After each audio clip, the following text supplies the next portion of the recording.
Кратки најави за денешниот дневник.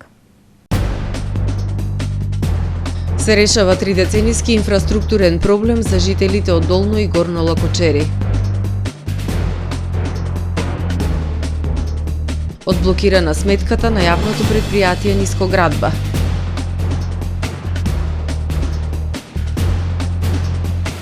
Лидерот на ВМРО ДПМН Христијан Мицкоски очекува добар резултат во Охрид на престојните избори.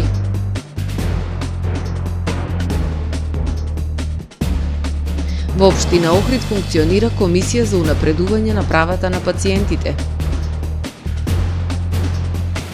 Балканскиот рис заштитен со Бонската конвенција. Македонија и Албанија заедно ќе се грижат за негов опстанок. Со содржините во дневникот започнуваме веднаш по временската прогноза. Останете со нас. Трпе Инвест ви донесува метео на ТВМ.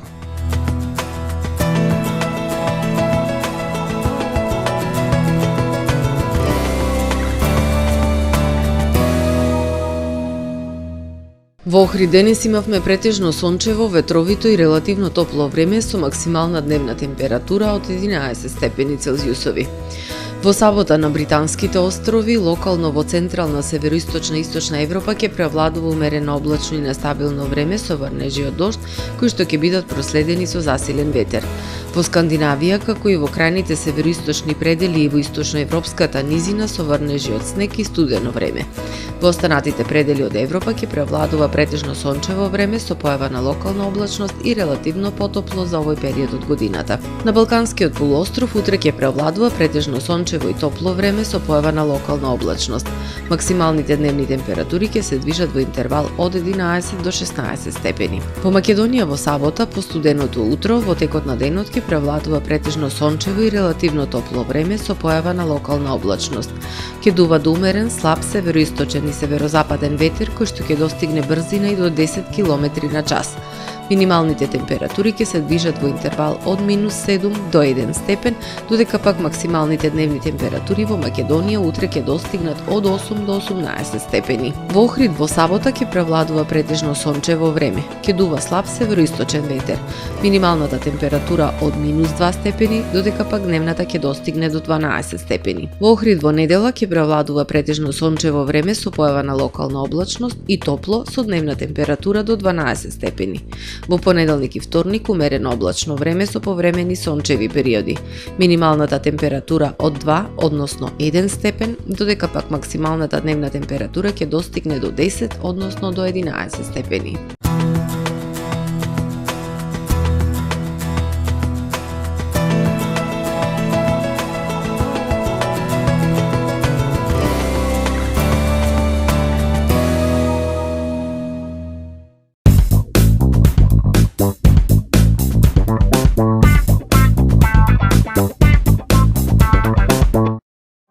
Тамаро е 25 години охридски водички лидер и препознатлив бренд. Обуките од менаџерскиот тим се доказ за максимална посветеност кон вработените. Тамаро Холдингот се грижи за организацијата и на време пренесените информации кои отсликуваат тимската работа. Секој успех на вработениот е успех и на компанијата. Маркетите располагаат со производи со висок квалитет од секакви брендови по одлични цени. Вкусните печива од Дана Бела пекарата се веќе омилен појадок на многу потрошувачи во Охрид. Анабела кујната услужува голем број на потрошувачи и компании.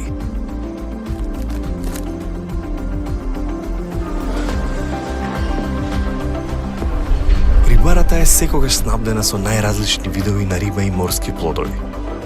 А месарниците располагаат со свежо месо и месни производи во секое време. Уживајте во својот охридски домаќин. Тамаро, повеќе од маркет.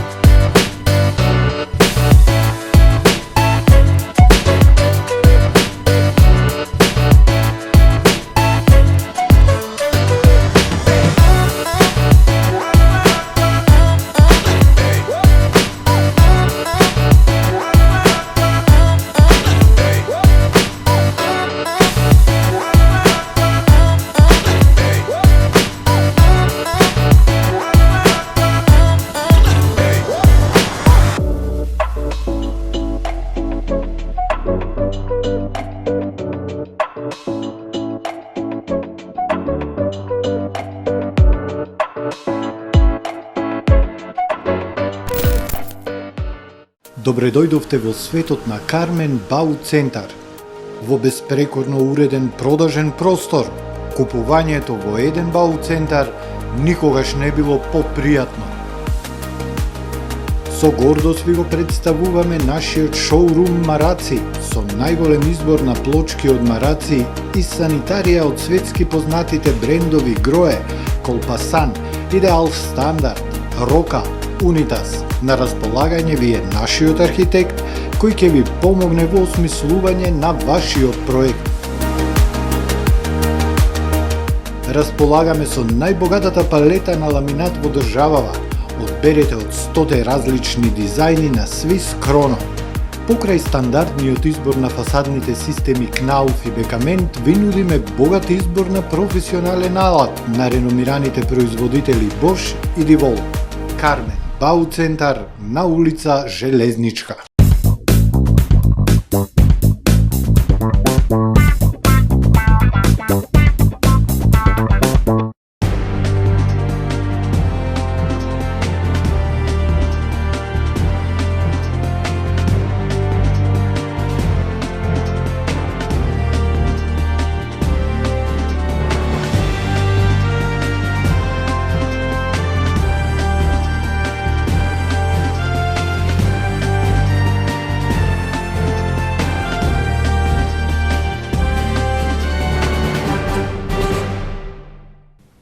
Добар ден. Прво издание на Дневникот на ТВМ.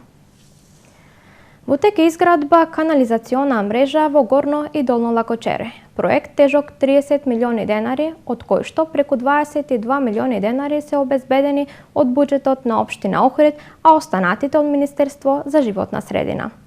Со ова решаваме повеќе децениски проблем на граѓаните, реализирајќи нешто што со години им било ветувано. Истакна денес градоначалникот Пецаков, заедно со председателот на ВМРО ДПМН Христијан Мицковски, кој што беше на увид во градежните работи. Со изградба на канализациона мрежа во Горно и Долно Лакочере се решава тридецениски проблем на жителите од овие места, а понатаму ќе се продолжи со подобрување на комуналната инфраструктура и во Орман. Ова е капитален проект кој се ветувал со години, но досега не стигнал до реализација, кажа градоначалникот Кирил Пецаков, кој денеска заедно со председателот на ВМРО ДПМН Христијан Мицковски беше во увид на градежните работи. Ние како локална самоуправа, уште со самото доаѓање, првата работа која направивме беше да нарачаме проект, втората извадивме одобрение и веќе од денешен аспект имаме проект во вредност од 30 милиони денари, кој што преку 22 милиони денари ќе биде обезбеден од буџетот на општина Охрид, а 8 милиони го аплициравме и добивме средства од страна на Министерството за животна средина.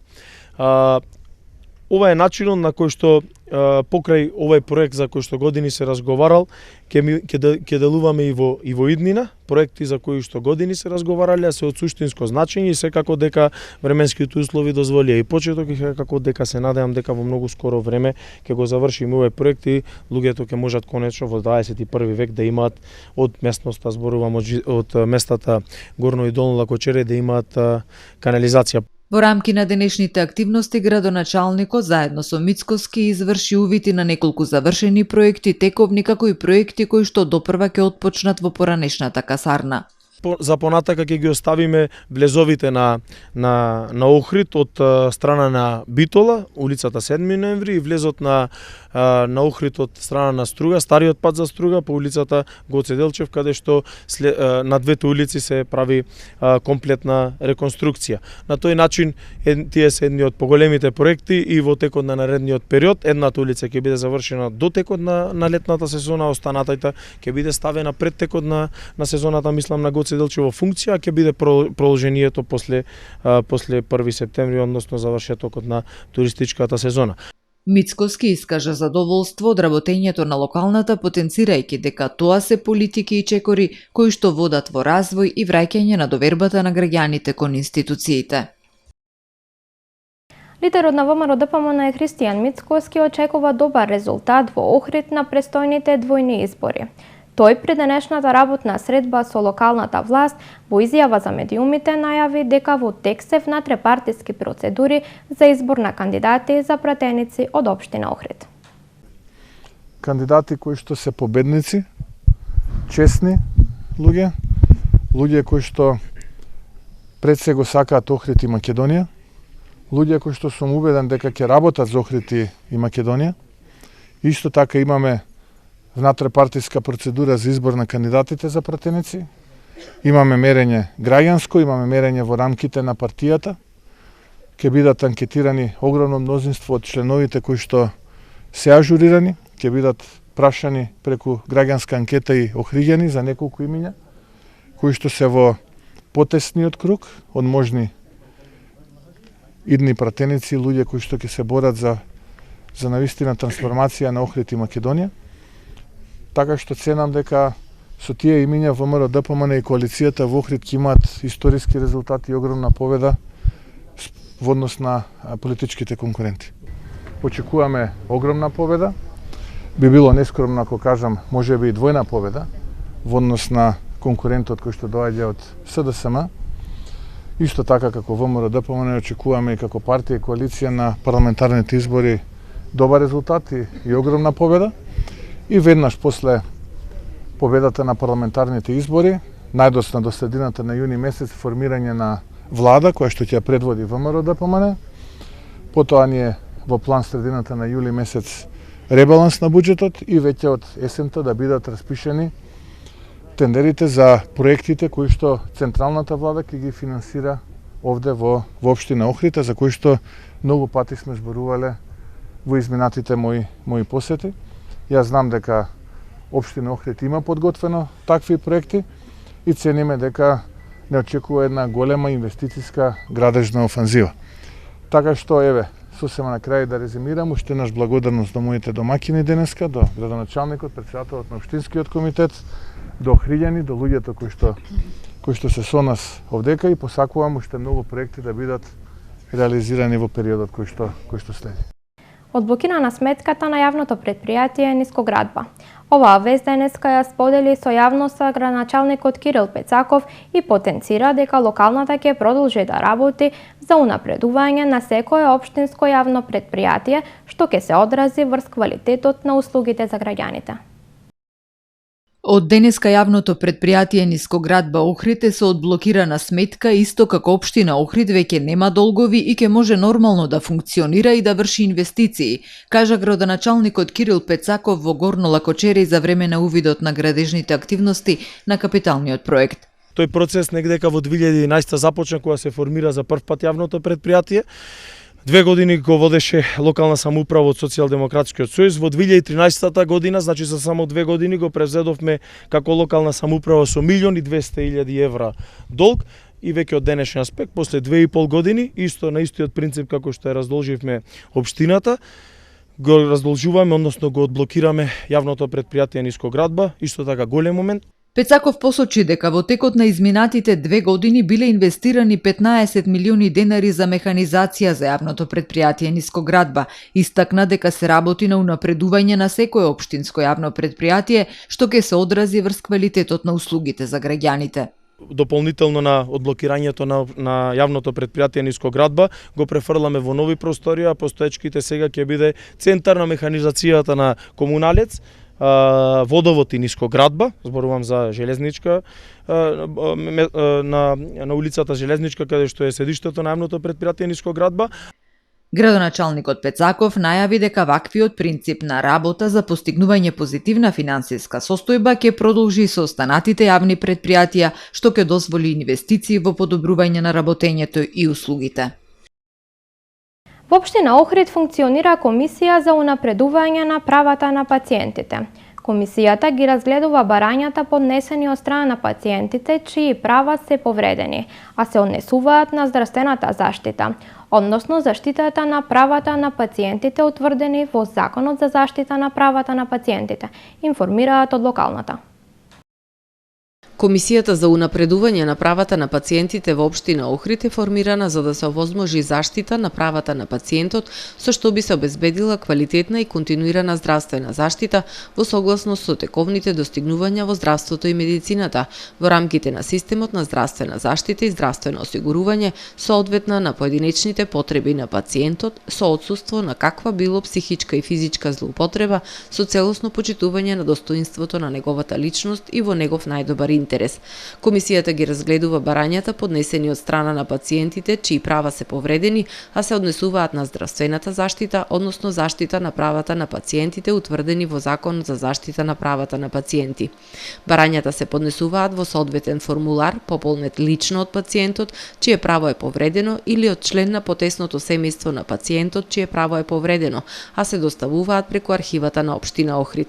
Поднесените барања се разгледуваат од страна на комисијата и се проследуваат до соодветни надлежни органи и институции, а врз основа на Законот за заштита на правата на пациентите, а и инспекцијски надзор над спроведувањето на овој закон врши Државниот санитарен здравствен инспекторат согласно закон. Граѓаните кои имаат потреба може да се обратат на телефоните 046 262 492 и 046 262 493, локал 198 или на електронската адреса права на pacienti@ohrid.gov.mk, информираат од локалната. Реакции на невладините, екологистите и активистите по усвојувањето на предлог законот за прогласување на Охридското езеро за споменик на природата.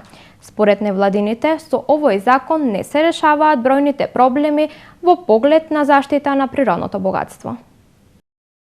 Откако владата го усвои текстот на Законот за прогласување на Охридското езеро за споменик на природата, устои реакција од страна на невладините, еколозите и активистите. Според нив, спротивно на препораката на Бернската конвенција, текстот е усвоен без претходно да се ревидира зонирањето на езерото и дозволените активности во различните зони. Постојниот комитет на Бернската конвенција лани усвои програмата 221 со повеќе точки. Меѓу нив беше нагласено да се ревидира предложениот концепт на зонирање, како и дозволените и забранетите активности во студијата за валоризација на Охридското езеро пред да се усвои законот. Овој закон ништо ново нема да донеси, нити пак ќе ја подобри ситуацијава со заштитава на Охридсково езеро. Чисто само проформа треба да помини, затоа што на последнава седница на светското културно Центарот за светско културно наследство во Ријад беше условена нашата делегација од Министерката за животна средина и Министерката за култура да покажат некои резултати.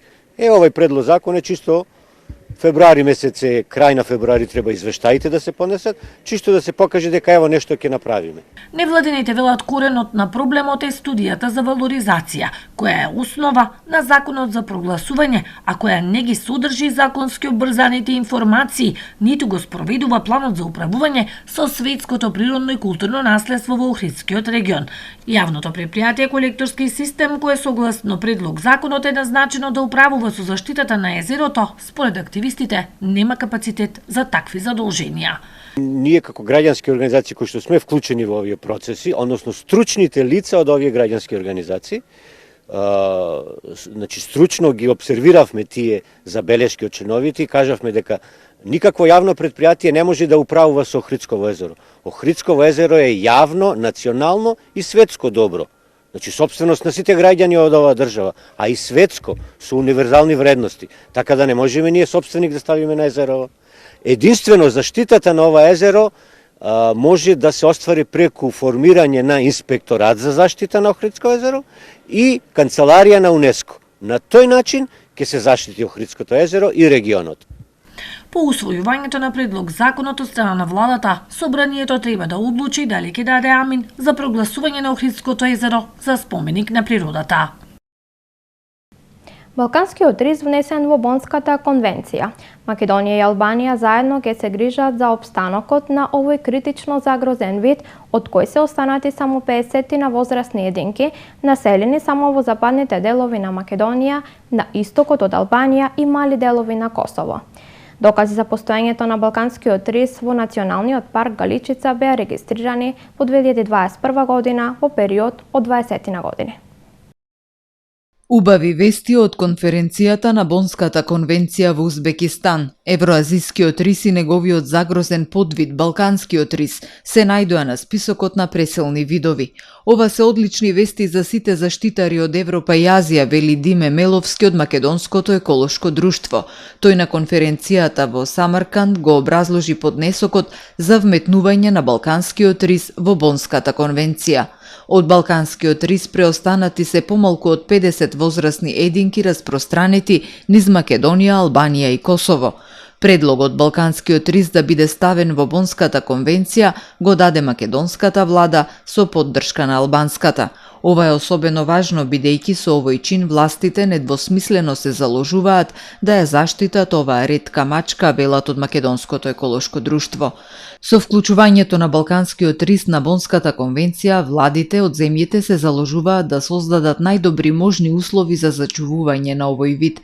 Ова меѓу другото подразбира и развој на регионална стратегија за заштита на загрозениот подвид и нејзино преточување во национални акциски планови. Со ова ќе се овозможат прекугранични заштитарски активности, како што е мониторинг на балканскиот рис. Со оваа одлука властите во Северна Македонија и Албанија прават јасна заложба за заштита на балканскиот рис, вели Илиса Лешински, проектен раководител во партнерската организација Евронатур, и додава дека будно ќе следат дали се спроведува ветеното. Пред одржувањето на конференцијата на Бонската конвенција, партнерите на проектот, Македонското еколошко друштво од Македонија и ПНЕА од Албанија, спроведоа кампања за овој важен исчекор во заштитата на рисот и лобираа кај владите во Скопје и Тирана. Во Македонија докази за постоење на балканскиот рис се регистрирани во и околу Националниот парк Маврово, каде е и најбројната популација, и во Националниот парк Галичица. На Галичица рисот не беше забележан подолг временски период од 20 на години, но за среќа во 2021 на поставени фотозамки беше евидентирана единка со што се потврди присуството на овој вид, кој воедно е и символ на Националниот парк. На црвената листа на Глобалната унија за заштита на природата, ова животно има статус на критично загрозен вид. По продолжение да ги погледнеме и вестите од светот. Рускиот опозицијски лидер Алексеј Навални починал во затворот, соопштила затворската служба, во она што најверојатно ќе се смета за политичко убиство кое му се припишува на Владимир Путин, пишува Гардијан.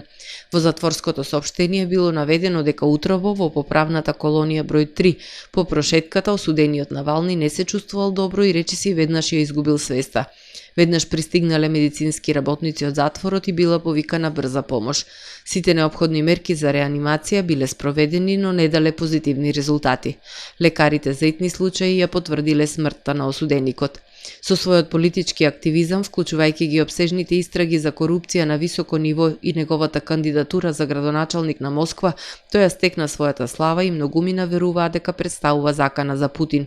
Навални беше уапсен во 2021 година откако се опорави од обидот за атентат со отров кој беше поврзан со Московската безбедносна служба. Тој беше уапсен под обвинение дека е прекрашил условната казна и беше осуден на првата од неколкуте затворски казни кои изнесуваа повеќе од 30 години зад решетки.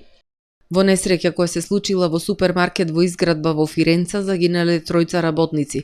3 лица веднаш се извлечени од подурнатините и се пренесени во болница, а 3 лица се уште се бараат. Поред првичните информации, до трагедијата дошло кога еден од главните бетонски столбови, носоч на подот, се срушил и паднал врз работниците.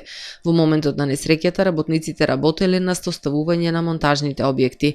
На местото на настанот веднаш пристигнала противпожарна служба, полиција и екипи на за помош. Околните жители падот на бетонската греда го опишале како бомба или земјотрес. Најмалку 11 лица загинале, а 4 се повредени кога по експлозија и пожар се урнала зграда во фабрика за бои во Њу Делхи, соопштил представник на противпожарната служба. Меѓу повредените е и еден полицаец, а се стравува дека уште 2 лица се заробени под урнатините. По експлозијата пожарот зафатил 2 магазини и центар за лекување на зависности кои се наоѓале во близина на фабриката. На местото на несреќата биле испратени 6 противпожарни возила и пожарот бил ставен под контрола во рок од 4 часа, изјавил представникот на противпожарната служба. Властите соопштиле дека се сомневаат дека експлозијата била предизвикана од хемикалии кои биле складирани во фабриката. Полицијата во Еквадор запленила 122 пакети со кокаин вреден 7,3 милиони долари на кои имало лепенки со албанско знаме, јавува телевизијата Top Channel. Началник на полицијата изјавил дека запленетата дрога требало да биде испратена во Европа како крајна дестинација. Еквадорската полиција соопштила дека било уапсено 37 годишно лице кое е превезувало дрогата со камион. Кога ја забележал полицијата, возачот на камионот ја зголемил брзината на движење и додека се обидувал да побегне, со камионот удрил во објект за банани, пошто го напуштил возилото и се дал во бегство меѓу насадите, наведува телевизијата Top Channel. Тука го завршуваме првото издание на Дневникот на ТВМ. Ви благодарам за довербата. Пријатно!